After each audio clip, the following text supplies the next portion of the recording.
Welcome to What do you think about this podcast? I'm Kels. It's Bug. Yeah, we just wanted to come on here and just talk about like different things from dating, family, politics, Mental health, everything. Yeah, we're just gonna power dynamics.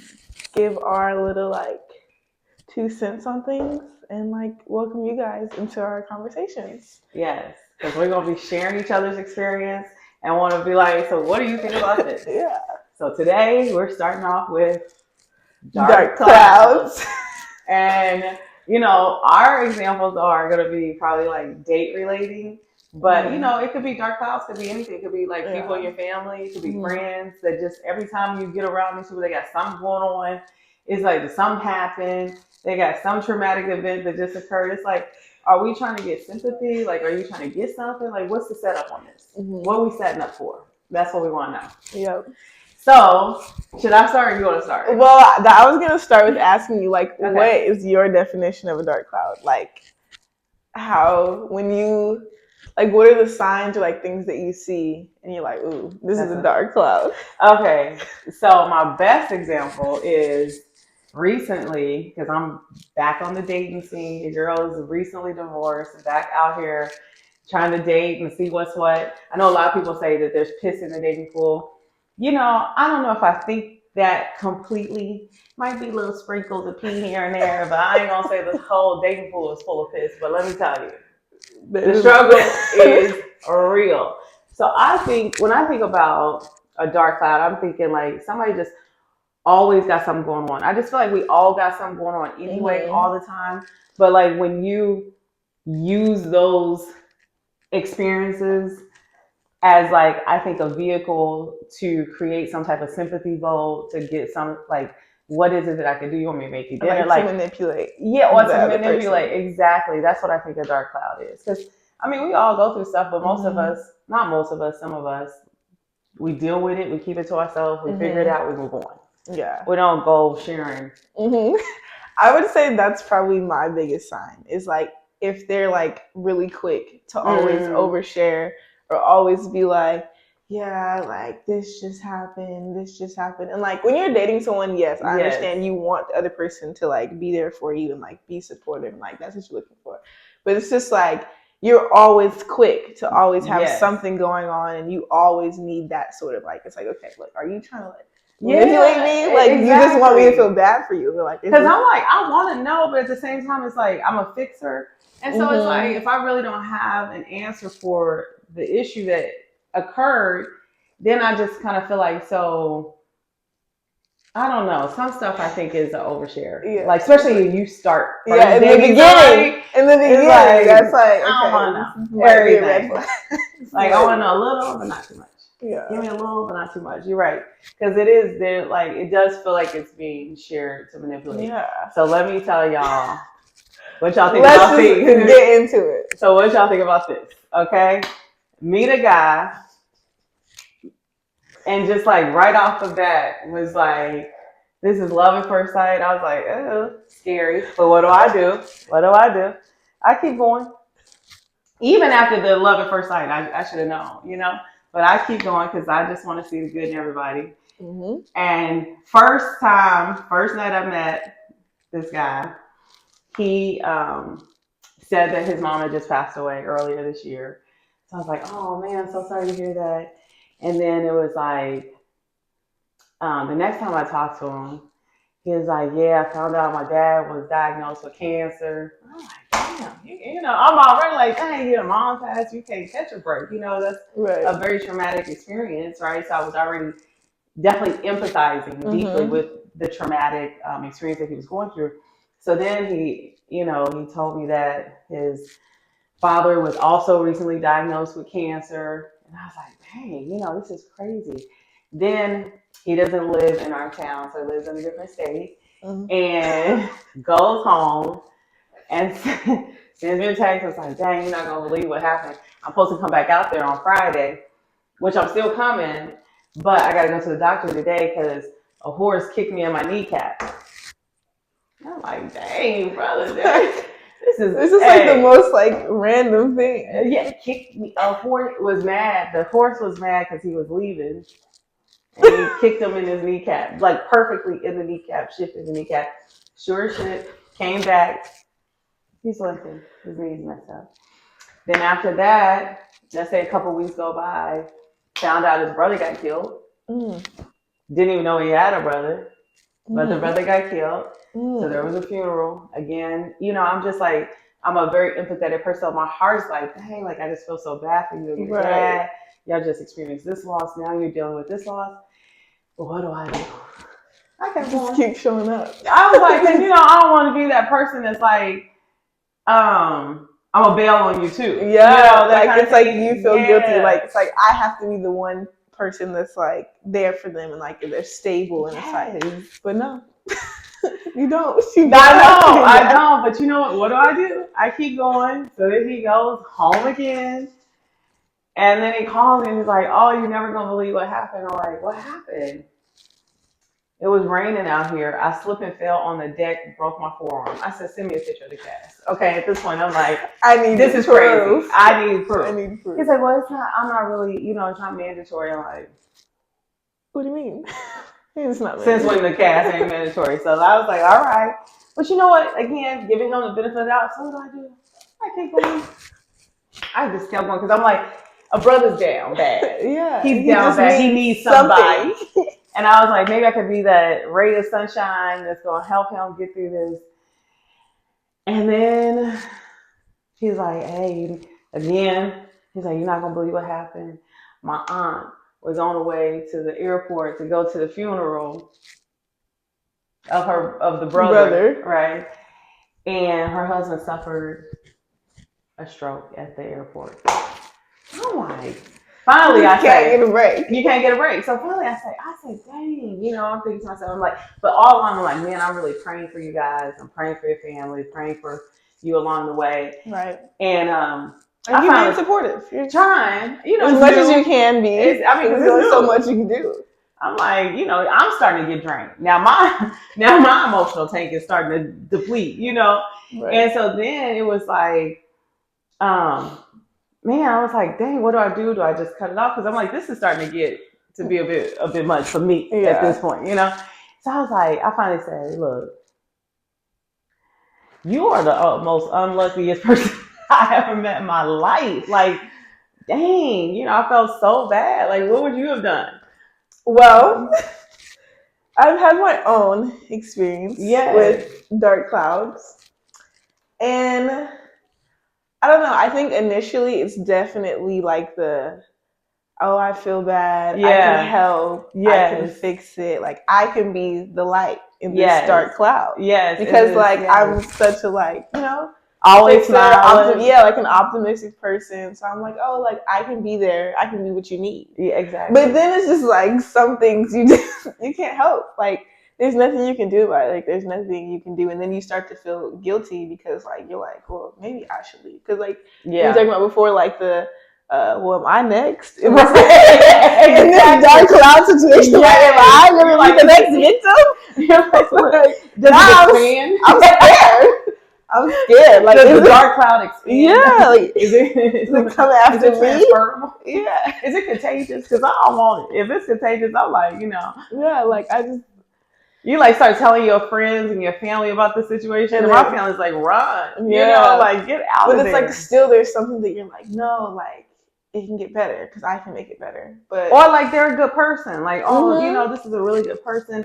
I know deep down, like the heart is good. You know, there's something to like work with. But then at some point, it's just like, okay. But then sometimes I'm like, okay, are these dark cloud experiences because they're not a good person, or I didn't think about that. Is this just circumstance? Exactly, but it's like, is it coincidental? Right? Is this just coincidental that all these things are happening in their life?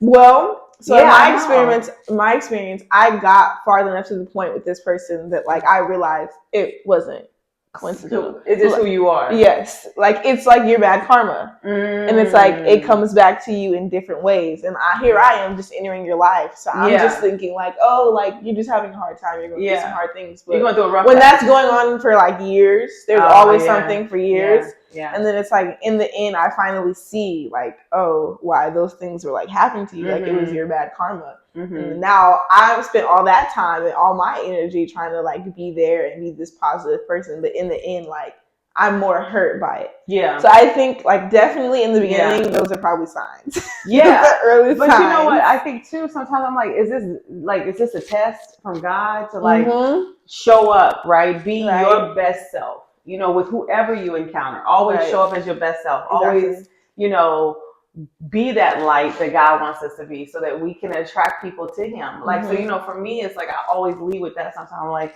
okay, you know, God wants me to show up and be the best person I can be and show somebody that there is a positive way, a more optimistic way. And then it's like you get to a point, at least for me, I felt a little bit of a tug of war. Like, with like is it that? Exactly. Or is it like I need to walk away? Right, like is God testing me or am I being stupid? Yeah. That's why is I being delusional or is this God? Right, like, you know, because sometimes I do feel like certain people just need a good person to like enter their life, show them a new way. And then all of a sudden it's like, okay, this is even more than I can carry. You know, this is more than what I can carry on my shoulders. I'm a strong soldier, but not that strong. Yeah, it's like I ain't trying to look. At some point, you know, you gotta be like, everybody can't go. And finally got to a point, at least with this person, they're like, let me tell you, I still kept going. Okay. So when you got to the point that you were like, you communicated with him and you're like, you know what? Like, I just don't think like I'm going to be able to like help you with these things. Like, I think maybe you just like we should just not. No, I never said that. Oh, so I never got that. I mean, I did. I used to say, I did used to say things like, you know, and even he would say it like, you know, I feel bad. You know, maybe this is just too much for you to bear. Right. And then he's like, but then the other part's like, maybe you can help me get to the other side, you know? And so I'm like, okay, you know, at least I feel like he's self-aware that he knows that his baggage was a lot. But then I go to take my boys to a football game, park at a hotel, valet park. So then after, boom, boom, get in, get out. We got to deal with the traffic. Who's walking through the hotel? Like, what? Like, why are you walking through the hotel? What are you doing there? So after, you know, because I was with my boys, of course they had never met him. So I didn't say anything, which he knew was kind of like a great off the hook. Yeah, for him. Like he lucked up. Yeah, so then afterwards he's like, oh yeah, I got a lot of family in town. They took my room at my dad's house. Okay, but you know what? I'm just still giving him the benefit of the doubt because I think too, as a woman in the dating scene, like you don't want to go into situations automatically not trusting. Because if that's the case, what you dating for? Well, so you disagree? Okay. Let's talk about it. When you're coming out of like a previously like unhealthy situation, how do you not? Because like for me, what I just went through recently, when I'm like talking to other people, I'm looking at the signs that I ignored in the beginning with the last person. Because like if I wouldn't have ignored those signs, I don't think I would have been put through the things that I was put through if I was just like, you know what, like like that's a red flag. I shouldn't ignore it. Yeah, that's a good point. So it's like, it's not that you don't want to automatically go into something new and be like, oh, I don't trust you. But like if that, I feel like there's certain things that like you just don't do or you wouldn't do if you're actually like interested in that person to like pursue it further and like seriously. Like if you're just doing things that like, oh, it's temporary and like this is just something for fun, then like I'm not gonna just trust you because I feel like trust is earned. Like if you really want me to trust you, you're gonna put in that effort so that I do trust you. I think I definitely agree because I think a part of me has a little bit of that part too, like a little bit of a guard up. But I think for me, is that as I'm entering the dating world and I feel like I'm going to be intentional about who I date, that a part of me wants to not carry that same baggage. Right. But like you said, be aware of maybe some of the red flags that I may have missed. And it is hard. I feel like it's a delicate balance, and I don't know that I've perfected that balance yet, because a part of me is very trusting, and then the other part of me is very skeptical. Right. Yeah. So I'm like, how do I be both? But I think the main thing is, like you said, maybe trying to figure out the right mixture of not seeing someone and have those same red flags and be like, okay, I ignored this 3, 4, 5 times already again. I think it's hard because when you're an optimistic person, at least I feel like I'm always looking for the good in people. And because of that, I'm pursuing the good. You know? And it's like for them, they don't. One day I'm gonna be this good person, the next day I don't know who I'm gonna be. Like, and it's like they show up and then it's like, where'd you go? Because I'm like at a place now where I'm like, I need somebody who's gonna be intentional, who's pursuing me intentionally with the right intention, and it's consistent. And it's not consistent, like one day or like, I don't know. Because like you said, like when you're a very optimistic person, because like for me, I always like see situations and think about things how like I would do it if it were me. Like before I do things, I'm always like, if this was done to me, how would I feel? And I don't think a lot of people have that same like perspective. I don't think so. That's either. where like when you're that kind of person, it's hard for you to like understand like how wouldn't you get like that this would make me feel some kind of way? Like how would you not figure it out? Yeah. And I think too it's like when you're looking and you're interacting with another person, of course you want to see the good in them. But one of my biggest pet peeves is when people ghost. Like, and I feel like don't say anything. And I feel like I kind of do it, but not really do it, like a ghosting.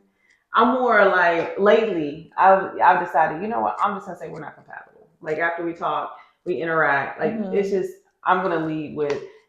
If it didn't work out, like, because I think after 1 or 2 conversations, you're like, this is not what I'm looking for. I'm probably not what they're looking for. Right. So rather than ghost somebody, making them think they have a chance, then you just be like, I don't think we're compatible. And I think that's a mature thing to say. Like having, had a couple conversations, I don't think we're compatible.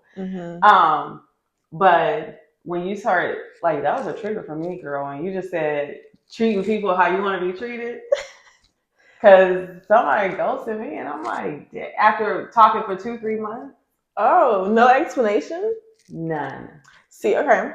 It's so weird. Actually, a topic that I had talked about with my teammates one time. At what point in like you're talking to someone do you feel like they should give you an explanation or you should give them an explanation? Because like if it's like we were communicating for like a week, day or two. And I think a couple of days is like, if it's a couple of days, you don't owe me nothing. Yeah. I don't owe you nothing. Right. It's just like, like we just wouldn't work it out. Yeah. But 2 to 3 months is crazy. 2 to 3 months is like had a whole trip planned. Oh. And a week before our trip, like just ghosted. Yes, was telling like FaceTiming, telling his mom like this your future daughter-in-law, calling me, Mrs. and his last name.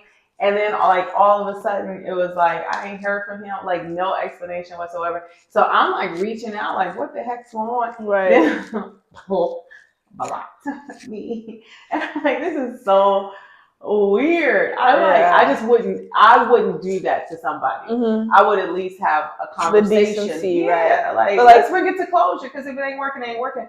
But don't lead me to believe that it's working. Yeah. If you really like have something else going on, like I just don't. I mean, you could be an adult. Cause, I mean, at this age, like we're adults. You need to be able to say how you feel and feel how you say. Like, I just think some people don't have like that maturity aspect to be like to just say how they feel. Like it's like the same thing like people who like lie. Like I feel like at our age, why are you lying? Like exactly. You should, if you wanted to do something and that's what you wanted to do, then you should be able to say that, voice that, and stand on that. You like people try to justify, oh, I was lying because I didn't want to hurt your feelings. Well, what you did hurt my feelings, not that you lied about it. Exactly. What your action is what hurt my feelings. And if you would have came to me, the lie on top of it is like you double down on like if you would have came to me with the truth, for one, I would have much more respect for what you did.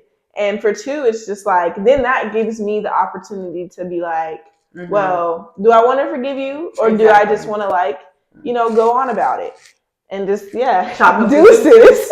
But there's people that I just feel like they don't have that maturity, and they feel like, well, I don't owe them anything. Like, I don't know. It's almost like narcissism. Like, I don't. I think so too. But I really do think that sometimes they feel like a lie is better because I'm lying not to hurt you, and they don't realize that when I find out that you lie, I'm gonna hurt even more. Like, but if you just are being honest, then at least then I'm like, what can you do with somebody? Like, if homeboy would have came to me and be like, look, I ain't feeling it no more. Right. What am I gonna do? Now I just have to, okay. Like, all right, like, appreciate you for letting me know. Take a deep breath. Right. You know, suck it up and keep it moving. But by you just ghosting and did, like, for me, it's just, it doesn't add up. It's confusing. And I think it's like, actually, like, it's terrible. Like, it's like a terrible person. Like, I feel like you're a terrible person. Yeah. And I feel like lying only works in the temporary. Like, that's right. It's only gonna solve or like soothe whatever they were doing for that temporary moment, for them to tell you what they think you want to hear. But it's like, it's always gonna come back to the truth. Like, at the end of the day, the truth is gonna come out. And then it's like, you have to deal with all the other times that you lied. And it's just like, if you would have just told the truth in that first instance, you would have avoided so much more like hurt and like. But the thing is, the people, they lie because I don't want to lose you. People want their cake and eat it too. Exactly. And it's just like, I don't understand that. Like, so this is something that we kind of talk about in our dating world, like in our dating generation, and we call it being like P, like being player. Oh, okay. So being P. Okay.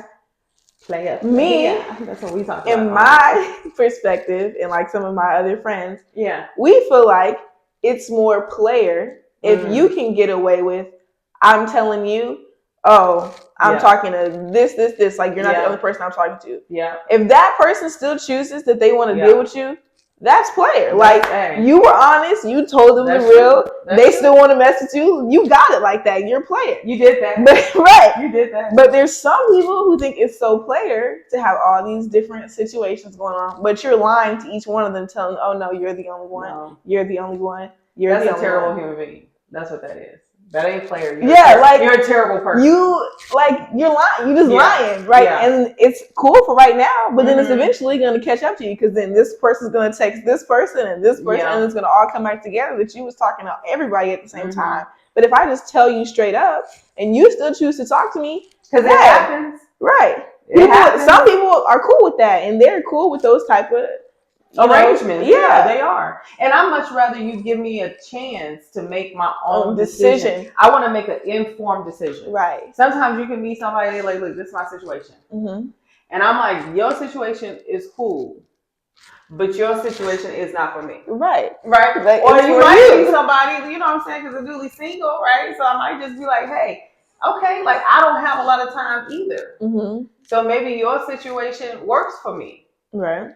You know, so, but at least I can make an informed decision, right? As opposed to, I just don't like being in the dark. Right. You know, but like, when you want to lie, some people really think that telling that lie is protecting the other person.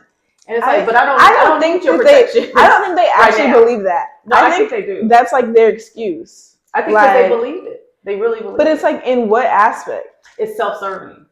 It's like, it's really self-serving. They believe it, but in the end, it really serves them, because they're like, I don't want to tell this person, because if I tell them, I'm going to hurt them. So I'm serving myself by not hurting somebody else. But really, in the end, you're going to hurt that person. Regardless. And the other person. And the other person by continuing to lie. To me, it's just like, let that issue go. Like, move on. I don't know. Like, I feel like that's too much. Like, it's so much harder to lie. Yes. It's a lot of energy. You have to keep up with the lies. And it's just like. And I don't know if people be dating a lot of people. I don't see how you do it. People who date multiple people one time, baby, it's a lot of work. It's exhausting. I don't even see how you can just like, hi, beautiful, hi, handsome, hi, how's your day? It's like copy and paste at this point. I'm like, how's your day going? Hope you had a good day. Praying for you. Copy, paste. Do you think that you can love two people at the same time? I do. Unfortunately, I know. I know I'm gonna get some pushback on this, but I really do. I think that the heart is designed to love multiple people at one time.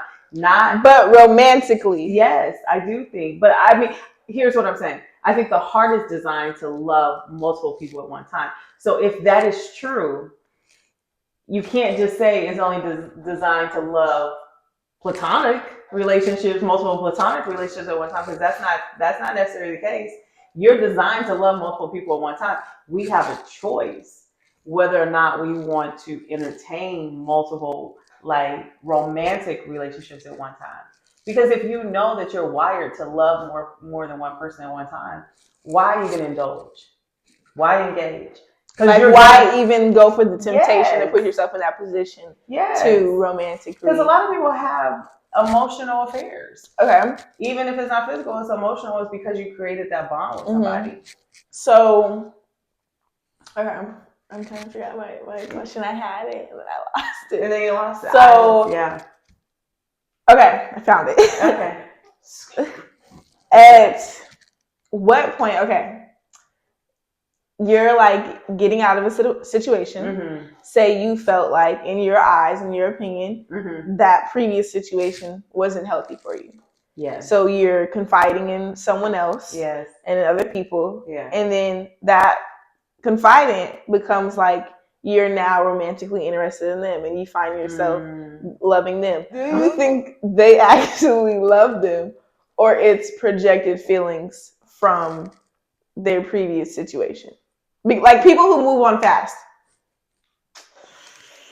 I think, and it's almost like you're forcing that person to be your person because of how you felt from your past situation. So you're making them, like, you're idolizing this as like, oh, this is the perfect relationship, but you're saying that because you're comparing it to the relationship you just got out of because you moved on quick. You didn't give yourself the time and the space to be alone and process how you feel. Do you think that they have the ability to actually love that new person? Or is it just like projected feelings? I think love doesn't have a calendar, if I'm being honest. I think if you can meet somebody and you can fall in love right away, Yeah. I think it's all circumstantial is what it sounds like. But if what I'm hearing you is like, if you're confiding in a person, and if are they taking the information that you confided in them with to use it, now they're going to show up and be the exact person that you say you need to be. And that's not who they are. But they have it's temporary. Exactly. That's manipulation. That's not love. Because if I confide in you, which, I have really good friends, and I confide in them, and then all of a sudden it's like, you want to tell me why you are the man for me. Well, it's like, you have like special insight. So exactly. So you won't say everything you think I want you to hear. You're going to show up how you think I want you to show up. But that's not who you are. And maybe it is who you are. Maybe it is. But before, like, you wouldn't get no action. Yeah. So now you get double. Yeah. Now you got all this armor. You got all this armor, and you come in tow, and you like, I know exactly what she wants, and I'm gonna be exactly who she wants. And so I don't know. To me, I think using that information is manipulation. Because like now you want to swoop in as the knight in shining armor, Savior. or Captain Savior. I ain't no hoes around here, so what we do say less. But still, yeah, in that same instance, that to me it just feels a bit manipulative. Because, but then that goes back to, so you're not the person that's doing the manipulating. You're the person that's doing the moving on. But so can you be in love with two people at the same time? Because you say that you can. But my question is that love real? Yes. Are you just projecting? No, I think you can really be those in love feelings with multiple people at one time. And I think that's why people have, that's why it's so dangerous for people to have what they call emotional affairs. Because you can love multiple people. You just as humans, like we have to make a choice not to engage and indulge in that behavior because we know where it's going to end up. Right. Because if you're in a relationship, a committed relationship with somebody, and you start spending time and you start giving your time and your body and yourself to somebody else, like it's only one way that it's gonna foster a situation where there's love that starts to develop. So that's why you just have to not even indulge if you want to be in a monogamous relationship, if that's the understanding that you have with this other person. But I definitely think you can love multiple people at one time. I just don't think you should indulge if that's not the understanding that you have in your relationship. Right. And maybe that's why we see more of a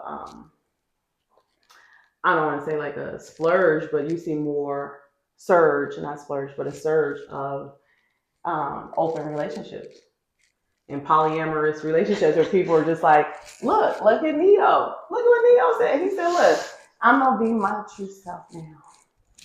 I cannot be monogamous. Like, Neo, stop. You can be monogamous. You're choosing not to be monogamous. Right. Like everything's a choice. Everything is a choice. Like I can't. No, you decided that you want to step out on all your relationships because for whatever you got going on inside. It's definitely an internal. It's an internal issue. I definitely think it's insecurity. Like I think there's insecurities too. For me, my last situation, last dark cloud, it was always the projection that I was the cheater, that I was unloyal, and that deflecting. Yes, and that I was unfaithful. And I never felt that way about them. I just blindly trusted. I never went out of my way to find things out or assume. If something made me feel away and I felt uncomfortable, I would ask. They gave me their answer, and I'd be like, okay, I believe you. You've never given me a reason not to. Right. But when it came down to me, it was like, well, this is what happens. People are telling me this, is that, and the third, and I'm like, well, I'm like, well, I don't know, that's just not what's going on. I don't understand why that's happening. Well, I knew why it was happening. I was around a lot of people that didn't really, care for me, so they would do anything to see you unhappy. But that's too bad. Yeah, but then when things, finally come to their end, it's just well, it's now revealed who's really doing what. Yeah. And sometimes because I was the one more hurt and more down bad about it, and for them, they just moved on. And that's what I was thinking too. When you explain it, I think sometimes people will throw that alley-oop out there, so I'm hearing this, I'm hearing that, to try to see, are you gonna bite? Are you don't really see if I'm well, I just want to tell you since you brought it up. So now they feel better about themselves and what they're doing. Now they feel justified. So I'm gonna throw this out there to see if you bite. But it's no substance to it because it's not true. It's not true. And sometimes people self-sabotage too. So they're gonna create a problem so that again they feel justified in what they're doing. There ain't no problem. But I'm gonna create a problem. I'm gonna try to bring you down, make you feel bad about yourself, tear down your self-esteem because I'm the one that's really effed up. I'm the one that got real issues, Right. And instead of dealing with my issues, I'm going to make you be the issue, and then I'm going to feel justified on why I'm doing what I'm doing. And now guess what? I can go on about my life. Because as long as here's what I think. As long as we can justify the behavior, we can keep it pushing. Oh, let's talk about it. Yes. Because my biggest pet peeve is when people are they try to justify their actions by now throwing in God and saying, well, as long as I'm forgiven by him and but it's just what? Using no form or fashion is what you're doing acceptable for you to throw God at me. And if I know, hey, my ex used to do this to me. Say in a fit of rage because you done went and wild out and did what you do, and then I come back and now I'm in my flesh, and he'll be like, "Is that how a Christian would act?" I'm like, "I know you effing lying," and it's because it was what you did. Was that how a Christian? Right? you got me to this point, and now you asking me why I'm like being like this. What do you mean? I have every right to react how I'm reacting. But when you was doing what you was doing, was you worried about God? Did you ask God how he's looking at you? No. As long as I'm forgiven by him, that's all that matters. Yeah. That is definitely but that can't be your excuse for everything you do. You can't be like, yeah, I'm gonna go and do this. I'm gonna go and do this, but like I'm God fearing. So after I'm gonna ask for forgiveness and it's okay. God forgives me. What? Like that when that happened to me, I was so blown. And then like you said, yeah. Is that how a Christian would act? So when I was reacting how I was reacting, it was like, oh, you need God. I know you effing lying. But did you need? That's my thing. When you created your offense, did you need God? Like where was God at in your mind when you were doing what you were doing? Don't like. I'm like the audacity for you to, and then I'm just like the fact that you're just throwing that around like it's something to do just shows me that like you don't. Like you're not who you say you are. You're not God fearing. You do it when it's convenient for you. It's not consistent. It's not who you are. Mm-hmm. It's convenient for you. It's manipulation, right? A lot of people use the Bible. I mean, and it's like I would never like throw that at somebody. Like what? In what right mind would you say that? But unfortunately, that is historically what people do. They use Christianity or whatever religion that they are to manipulate. Unfortunately. That's not all, because you can't overly generalize, but in some instances people will do that, and especially in relationships. It's challenging because it's like, especially if you know your partner really is trying to like live their life according to the word and be in scripture and encourage you with the word, and then you want to use that, flip it and twist it to use it against them to make them feel bad about themselves.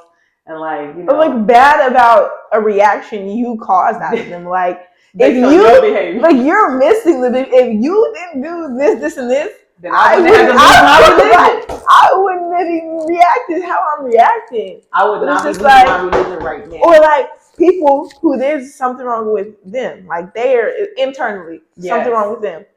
You react how you act, and their response is, "You need therapy." Yeah, I need therapy. Okay. You know what I said? I need therapy. Yes, I do.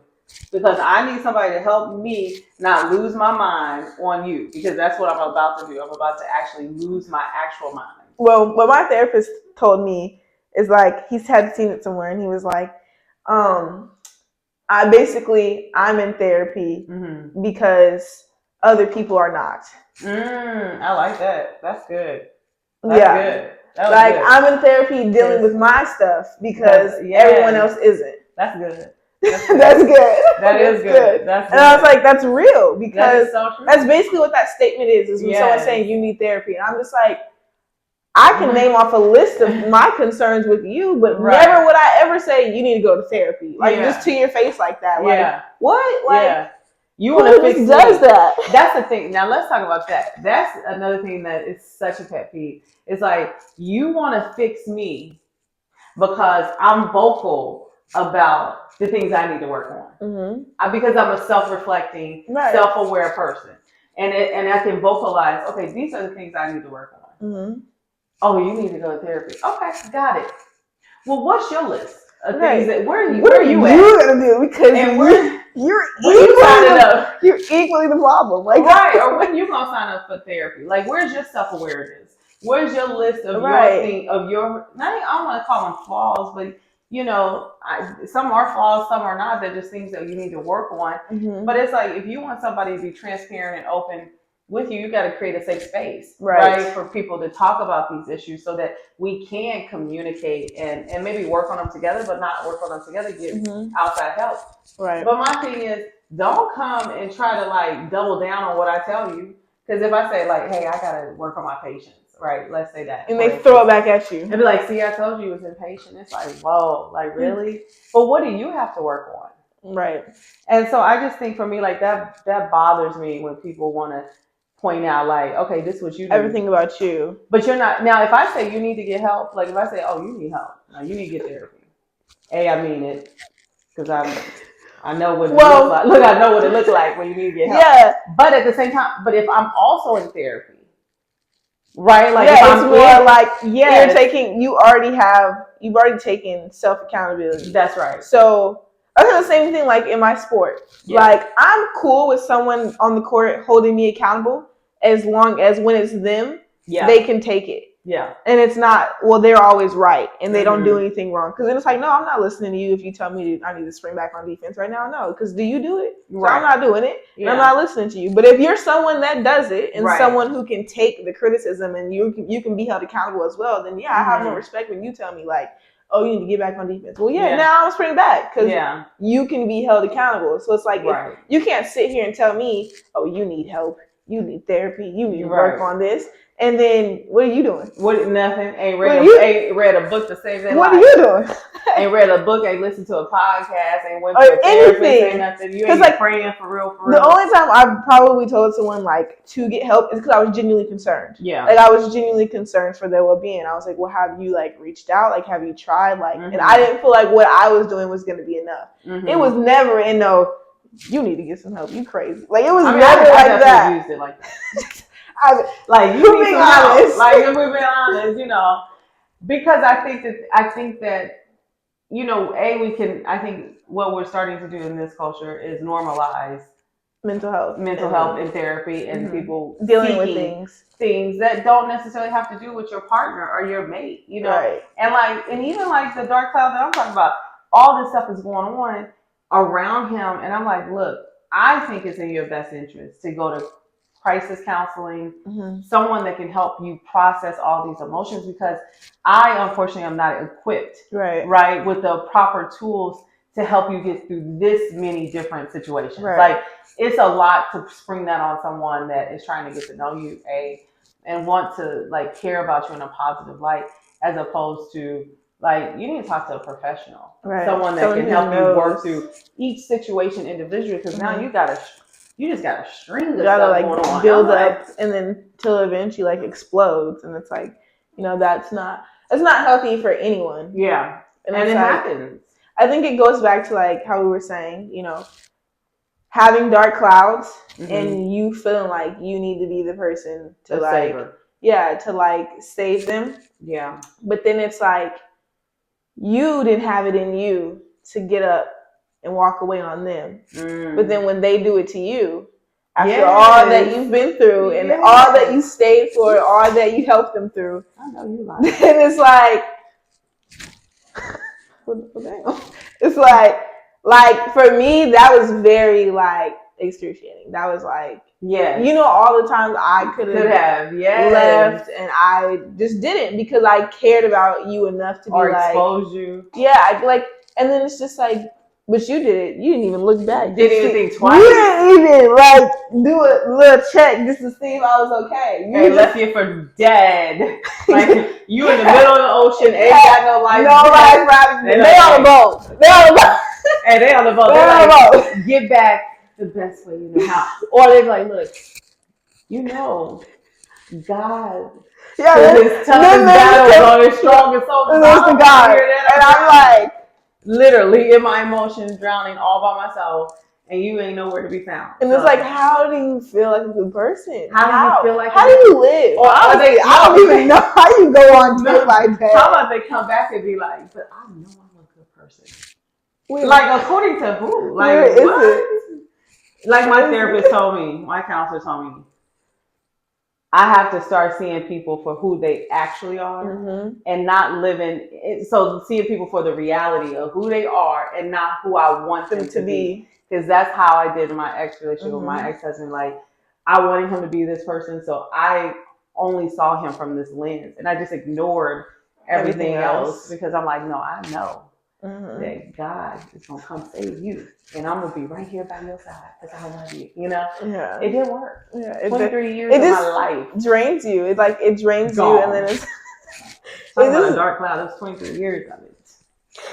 It's not the whole 23, but it's just draining. And then it's like, it makes you think like, is something wrong with you? But like, that's like, it's another thing my therapist told me is like, because when you're such a feel bad person and a people pleaser, you can always be like, oh, I don't want to disappoint this person. But like, because we talked about, like, for me, like how to say no, or how to say you can't show up for someone without feeling bad. And it's like, no is healthy. Yeah. And it's like, that person, you can't worry about their reaction. How they react is that's on them. That's their own thing. That has nothing to do with you. And like, that's just how you have to look at it. Because for me, I'm very much I don't know. I believe like it takes me a while when their actions don't match up with their words. For me see the inconsistency. Yeah, for me to just be like, you know what, that's just not who they are. Like, they're telling me this, but like their actions show every single time that they don't care, not that and person. That's not who they are. So it's like, well, dang, and it's like, still, I'm trying to see them from that lens, but it's like the actions just never get there, and it's like, well, at what point do you just say that's it? Yeah, at what point I struggle with that too. Cut it off, like just walk away. I think leave them in the ocean, like don't leave yourself. You know what? And that's what I'm challenged with too. It's like I think for me, one of the things I really try to do is I want to show up consistently and be the person, be the woman that God wants me to be, right? And I think that's like always in the back of my head. How do I show up and always be the person that God wants me to be? Do I do it 100% of the time? No. Am I always right? No. There's times where you fall, but that's playing in the back of my head a lot of times.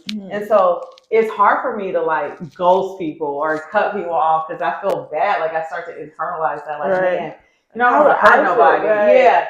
But I feel like I'm in a little bit of like a selfish error. Like I got to get to like my selfish girl era because I can't bring everybody. Right. You know what I mean? And I need to be clear in who I want to be as a woman, how I want to show up in the world, and then how I want the men that are, as I'm dating, like, how I want them to show up for me. And if they don't show up that way, I gotta be like, it ain't working, move on. Because you start to get this attachment to people, and it's like once you get that attachment, it's hard to, like you say, to be like, okay, see, I kind of saw it. You know what I'm saying? Yeah.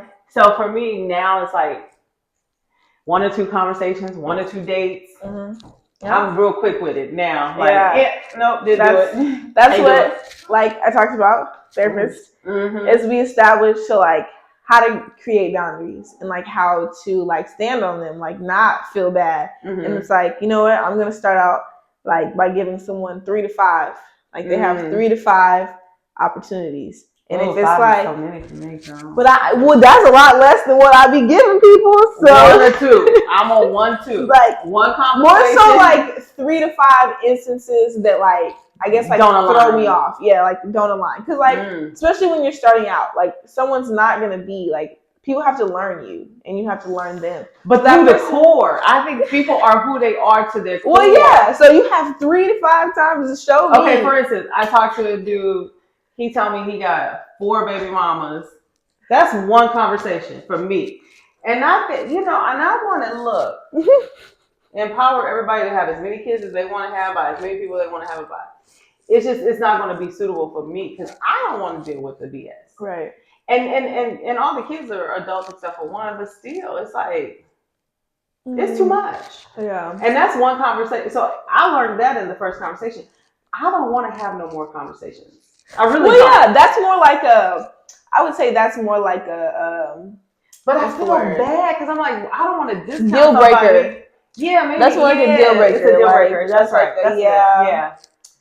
That's just not on my. Yeah, it's like that's really when I'm praying to God. That wasn't in there. It's not Jesus. Please let him have food. That's not in there. That's not in my prayer. Okay, I need to take that out the prayer. And I hate for me though because I'm such like a get to know somebody's heart. Yeah. I hate that I'm automatically disqualifying because he may be a good person. It's just I'm not gonna stay long. I miss it. Okay. And I love everybody.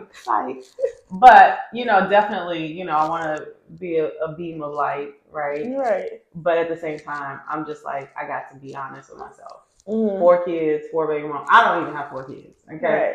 So you got too many. You got more than what I got. And you got way too many. It's just to me, I think men don't like women who got multiple baby daddies. For me, I feel like it's such a double standard. It's not even that it's a double standard. I feel like you didn't exercise good judgment. Yeah. And so if you got 4 different baby moms, you didn't make one mistake. You just kept. It was when I was it on one. Like after the second time, you didn't decide like. Okay. I need to be more like intentional and like. Yeah, it'd be ultimately like careful. Well, yeah, that seems a little bit like careless. Like yeah, and if you operate out like here that, having kids, it's not gonna work with my life because I'm not like I don't operate from that careless perspective. So right. Well, I think this conversation has definitely been insightful. I would say. Mm-hmm. I think like our last thing to wrap up would be just on dark clouds. How would you like? I don't know. I guess say like. I guess create that balance, like for you, of like for one recognizing what's going on, and then 2 just being like, you know what, I'm still a good person even if I walk away right now, because and I think this some is of for it. Me. You're right. I think maybe it's knowing that if you continue in this situation, it could be a trauma bond that you're starting to create with this person. So, like Lila said, y'all be out here trauma bonding. You gotta be out here trauma bonding. So I don't want to, I don't want to trauma bond with anybody. I want a positive bond. I want to like a lively, somebody who's alive, who is like ready to live life. Right, like so, lifting you up, not like thunderstorm every day. Clouds hovering, like, oh my God, I need an umbrella. I just think for me, I want somebody who can match my energy, who's positive, who's upbeat.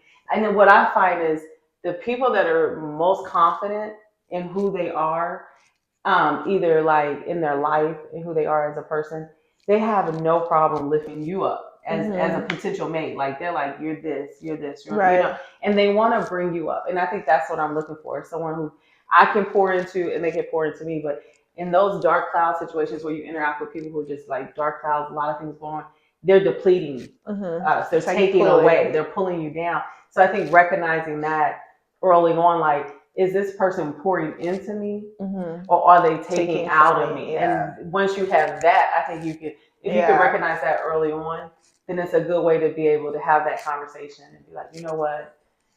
I think you're amazing. I think you're gonna be amazing for someone else. Once you get through all these things you got going on. Yeah, like once you work through you're gonna be a great person. You're awesome. Just, maybe timing's off. Yeah. And that might be a good right person, wrong time. I think I should say that. Got that good. But, it's just those things. I think that's the way to, recognize it early and just say, look, it's not that you're a bad person. It's just the timing's off for me and for you. Yeah. And then I think we can move on from that point. You know what I mean? So that's what I would say. Recognizing those signs early on when you feel like someone is not filling your emotional cup up, but they're just draining you. Yeah. It's like they're taking more than like what you're receiving. That's what I would say. I agree. More is being taken than what you're receiving, then you might just need to reevaluate and just find the sunshine and not the dark cloud. And not the dark cloud. So tell us what you guys think. So what do y'all think about this? Yeah. Thank y'all for tuning in. Thank y'all for tuning in the first episode. Come back for more.